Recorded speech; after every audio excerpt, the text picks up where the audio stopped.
I read the book Flow a while ago. I mean, several months ago, but now I started reading this book again, but it is in a different version, so it may be more similar and more easier to general audiences, not just for academic audiences like before.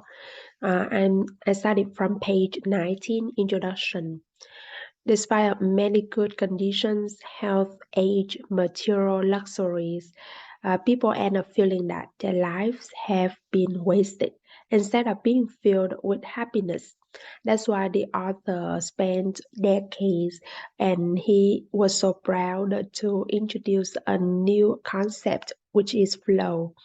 And because he discovered that happiness is not nothing, but not really related to any outsiders. It's not related to the the richness you have, uh, the power, the money, etc.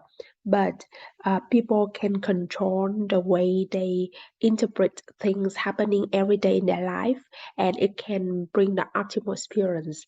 So, optimal experience, let's say it is like the sailor when he is dealing with the hurricane or he is dealing with the storm, the feeling that he is in control of everything, or the moment when the painter start to set up the canvas and start to design something uh, from for himself. So optimal experience is the something that we make happen, and people will feel happier because they can participate into the content of their life.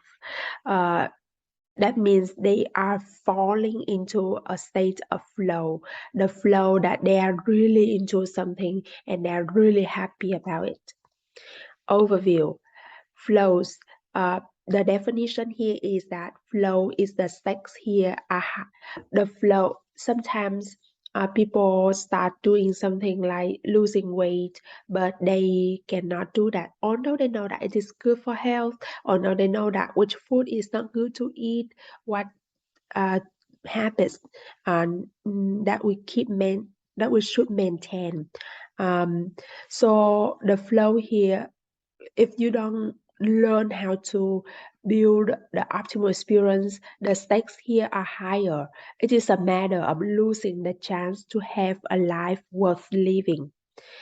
Um, and then the author listed down some obstacles that people experienced from the beginning of life, like we had to deal with the disaster, dealing with the monster. I mean, some big animals in the past, dinosaurs. That means life is very hard to live. But even though when we don't have to deal with them, when we have a lot of materials around, we have the basic conditions to live happily, we still feel not enough. It's not enough, and we still want something more. That causes the second obstacles.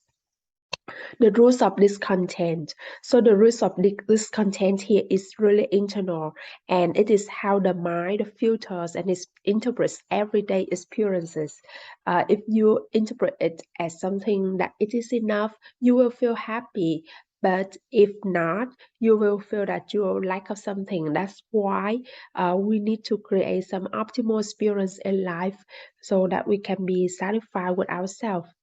You create a picture of how what is the kind of life you want to live until the end. But if you don't keep working on that, if you don't keep reflecting and learn reflecting, you will be regretful at the end of your life. um, Cease to derive. Yeah, sometimes it's not about how much you want, how much you how much you have in life, but sometimes you just derive the pleasure that the basic life, the simple life bring to you. uh, in summary, what we some people are so happy, that's it because they are in control of their lives. And then in the part of the shields of culture, he confirmed that the roots of this content are internal. In this part, he is leading down some myths and beliefs, some religions that people use like to explain why something bad happened and to encourage people to live happier. But sometimes those kinds of things cannot explain anything because the roots of this content are internal. Okay, that's it.